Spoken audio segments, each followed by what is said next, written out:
We are living in a computer-programmed reality, and the only clue we have to it is when some variable is changed and some alteration in our reality occurs. This, too, might account for the sensation people get of having lived past lives. They may well have, but not in the past. Previous lives, rather, in the present, in perhaps an unending repeated and repeated present, like a great clock dial in which grand clock hands sweep out the same circumference forever, with all of us carried along unknowingly, yet dimly suspecting. Since at the resolution of every encounter of thesis and antithesis between the dark counterplayer and the divine programmer, a new synthesis is struck off, and since it is possible that each time this happens, a lateral world may be generated, and since I conceive that each synthesis or resolution is to some degree a victory by the programmer, each struck-off world in sequence must be an improvement upon not just the prior one, but an improvement upon all the latent or merely possible outcomes. It is a better world, but in no sense perfect, which is to say final. It is merely an improved stage within a process. What I envision clearly is that the programmer is perpetually using the antecedent universe as a gigantic stockpile for each new synthesis, the antecedent universe then possessing the aspect of chaos, or anomie, in relation to an emerging new cosmos. Therefore, the endless process of sequential struck-off alternate worlds emerging and being infused with actualization is negentropic in some way that we cannot see. What we need at this point is to locate, to bring forth as evidence, someone who has managed somehow, it doesn't matter how, to retain memories of a different present, latent alternate world impressions, different in some significant way from this, the one which is at this stage actualized. According to my theoretical view, it would almost certainly be memories of a worse world than this. For it is not reasonable that God the programmer and reprogrammer would substitute a worse world in terms of freedom or beauty or love or order or healthiness by any standard which we know. When a mechanic works on your malfunctioning car, he does not damage it further. When a writer creates a second draft of a novel, he does not debase it further, but strives to improve it. I suppose it could be argued in a strictly theoretical way that God might be evil or insane and would in fact substitute a worse world for a better one. But frankly, I cannot take that idea seriously. Let us pass that over. So let us ask, does any one of us remember in any dim fashion a worse Earth circa 1977 than this? Have our young men seen visions and our old men dreamed dreams? Nightmare dreams specifically about a world of enslavement and evil, of prisons and jailers and ubiquitous police? I have. I wrote out these dreams in novel after novel, story after story. To name two in which this prior ugly present obtained most clearly, I cite The Man in the High Castle and my 1974 novel about the U.S. as a police state, called Flow My Tears, the Policeman Said. I'm going to be very candid with you. I wrote both novels based on fragmentary residual memories of such a horrid slave state world. Or perhaps the term world is the wrong one, and I should say United States, since in both novels I was writing about my own country. I can even tell you what caused me to remember. In late February of 1974, I was given sodium pentothal for the extraction of impacted wisdom teeth. Later that day, back home again, but still deeply under the influence of the sodium pentothal, I had a short, acute flash of recovered memory. In one instant, I caught it all, but immediately rejected it. Rejected it, however, with the realization that what I had retrieved in the way of varied memories was authentic. Then, in mid-March, a month later, the total body of memories, intact and entire, began to return. You are free to believe me or to disbelieve, but please take my word on it that I am not joking. This is very serious, a matter of importance. I am sure that at the very least you will agree that for me even to claim this is in itself amazing. People claim to remember past lives. I claim to remember a different, very different present life.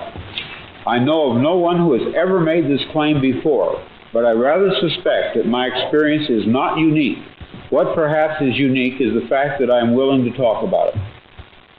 If you have followed me this far, I would like you to be kind enough to go a little further with me. I would like to share with you something I knew that is retrieved along with the blocked-off memories. In March of 1974, the reprogrammed variables tinkered with back at some earlier date, probably in the late 40s.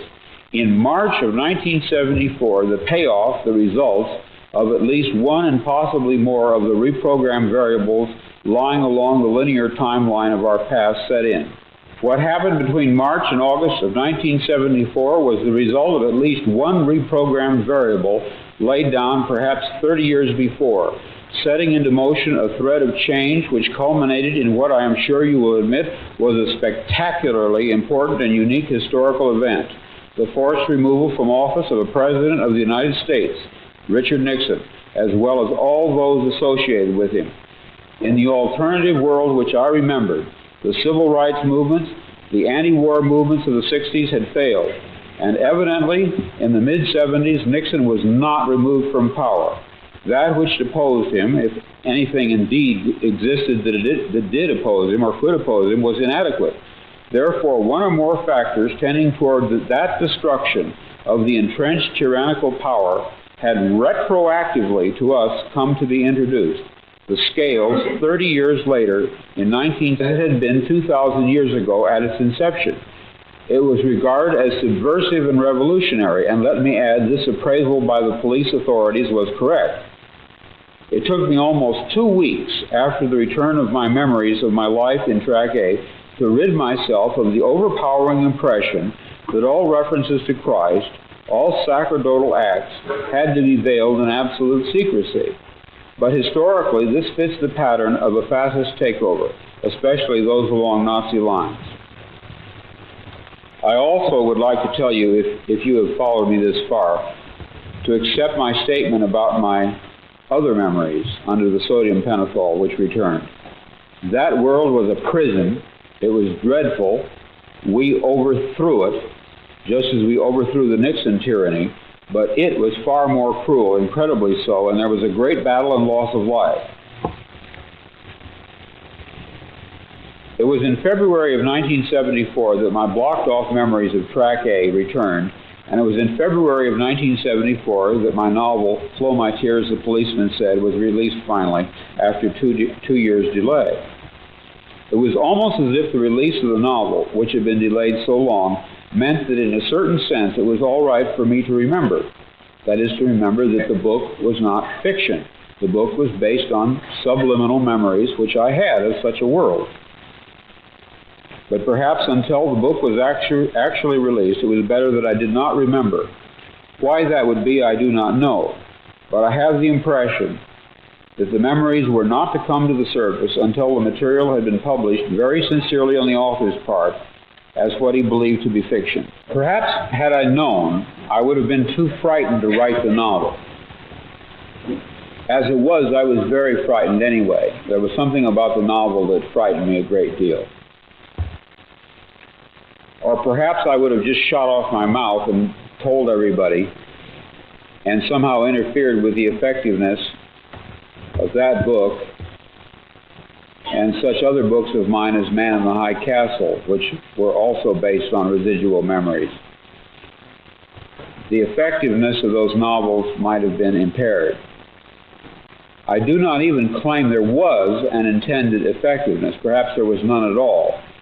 But if there was one, and I repeat the word if emphatically, it was almost certainly to stir subliminal memories in readers back to dim life, not a conscious life, not an entering consciousness as in my own case, but to recall to them on a deep and profound, albeit unconscious level, what a police tyranny is like and how vital it is now or then, at any time, along any time track, in any world, to defeat it. In March of 1974, the really crucial moves to depose Nixon were beginning.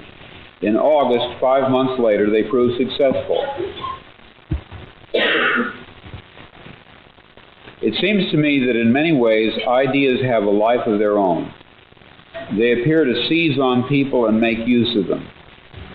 The idea which seized me 27 years ago and never let go of me is this: any society in which people meddle in other people's business is not a good society, and a state in which the government, quote, knows more about you than you know about yourself, as it is expressed in my novel Flow My Tears, the Policeman Said, is a state which must be overthrown. It may be a theocracy, a fascist corporate state, or reactionary monopolistic capitalism, or centralistic socialism. That aspect does not matter. And I am saying not merely it can happen here, meaning the United States, but rather it did happen here, meaning the United States. I remember I was one of the secret Christians who fought it, and at least to some extent helped overthrow it. And I am very proud of that, proud of myself in Time Track A. When I use the word Christian there, I do not mean Christians as they are now. I mean Christians as they were, say, 2,000 years ago, enemies of a powerful empire. When I saw Star Wars this morning, I thought to myself, déjà vu. There is, unfortunately, for me, a somber intimation which accompanies my pride in the work that I did in that alternate earth. I think that in that previous world, I did not live past March of 1974. In this track here, which I will call Track B, we fought a much lighter tyranny, a far stupider one. Or perhaps we had assistance, the anterior reprogramming of one or more historical variables came to our rescue. Sometimes I think, and this is of course pure speculation, a happy fantasy of my soul, that because of what we accomplished there, or anyhow attempted to and very bravely, we who were directly involved were allowed to live on here, past the terminal point which brought us down in that other worse world. It is a sort of miraculous kindness. This gracious gift serves to delineate for us, for me at least, some aspects of the programming. It causes me to comprehend him after a fashion. I think we cannot know what he is, but we can experience his functioning, and so can ask, what does he resemble? Not what is he, but rather what is he like? First and foremost, he controls the objects, processes, and events in our space-time world. This is, for us, the primary aspect, although intrinsically he may possess aspects of greater magnitude but of less applicability to us. I have spoken of myself as a reprogrammed variable, and I have spoken of him as the programmer and reprogrammer. During a short period of time in March of 1974, at the moment in which I was re-synthesized, I was aware perceptually, which is to say aware in an external way of his presence. At that time I had no idea what I was seeing. It resembled nothing that I had ever heard described. It resembled plasmic energy. It had colors. It moved fast. It collected and then dispersed. But what it was, what he was, I am not sure even now. Except I can tell you that he had simulated normal objects and their processes so as to copy them, and in such an artful way as to make himself invisible within them. As the Vedantas put it, he is the fire within the flint, the razor within the razor case. Later research showed me that in terms of group cultural experience, the name Brahman has been given to this omnipresent, immanent entity. One thing I really want you to know, I am aware that the claims I am making, claims of having retrieved buried memories of an alternate present, and to have perceived the agency responsible for arranging that alternation, these claims can neither be proved nor can they be even made to sound rational in the usual sense of the word. It has taken me over 3 years to reach the point where I am willing to tell anyone but my closest friends about my experience beginning back at the vernal equinox of 1974. One of the reasons motivating me to speak about it publicly at last, to openly make this claim, is a recent encounter I have undergone, which, by the way, bears a strange resemblance to Hawthorne Abinson's experience in my novel The Man in the High Castle with the woman Juliana Frink. Juliana read Abinson's book about a world in which Germany and Japan and Italy. Now this is a little difficult if you haven't read the book, but he wrote a novel in which Germany, Italy, and Japan lost World War II, and he was living in a world in which they had won World War II. Juliana read Abinson's book about a world in which the Axis lost, and she felt she should tell him what she comprehended about the book. In other words, that his novel was true. Now, this final scene in Man in the High Castle has been the source for a similar scene in my later story, Faith of Our Fathers, where the girl Tanya Lee shows up and acquaints the protagonist with the actual reality situation, which is to say that much of his world is delusional and purposefully so. In other words, it's a common theme in my writing that a dark-haired girl shows up at the door of the protagonist and tells him that his world is delusional, that there's something false about it. Now, in Man in the High Castle, the situation is ironically reversed. The girl that comes to the door tells an author that his book of fiction is true. For several years, I have had the feeling, a growing feeling, that one day a woman who would be a complete stranger to me would contact me and tell me that she had some information to impart to me, and then she would appear at my door just as Juliana appeared at Hawthorne Abinson's door, and that forthwith, in the gravest possible way, she would tell me exactly what Juliana told Abinson, and that is that my book, like his, was in a certain real, literal, and physical sense not fiction but the truth. Well, this did finally happen to me. I even knew that her hair would be black. I had an actual complete sense of what she would look like and what she would say. Door. And I'm speaking of a woman who had systematically read every single novel of mine, which is more than 30 novels, as well as many of my stories. She did appear.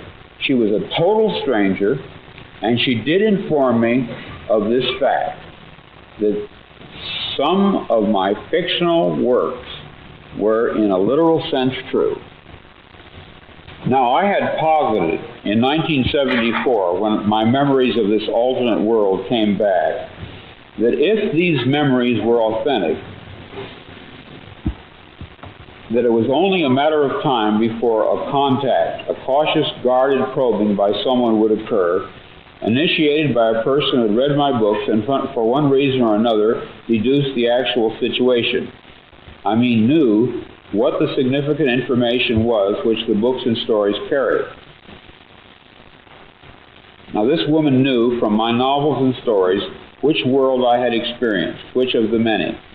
What she could not determine until I told her was that in February of 1975, I had passed across into a third alternative present, a third one, Track C, we will call it.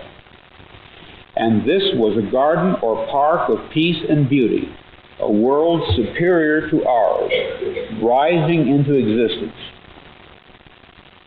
To her, of three rather than two worlds. The black iron prison world, which had been, our intermediate world in which oppression and war exist but have to a great degree been cast down, and then a third alternative world which someday, when the correct variables in our past have been reprogrammed, will materialize as a superimposition onto this one, and within which, as we awaken to it, we shall suppose that we had always lived there. The memory of this intermediate one, like that of the black iron prison world, eradicated mercifully from our memories. The best that I can really do at this point, after having had these experiences and written these novels, is to play the role of prophet.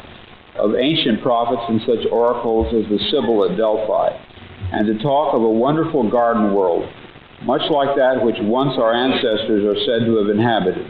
In fact, I sometimes imagine it to be exactly that same world restored, as if a false trajectory of our world will eventually be fully corrected, and once more we will be where once many thousands of years ago we lived and were happy.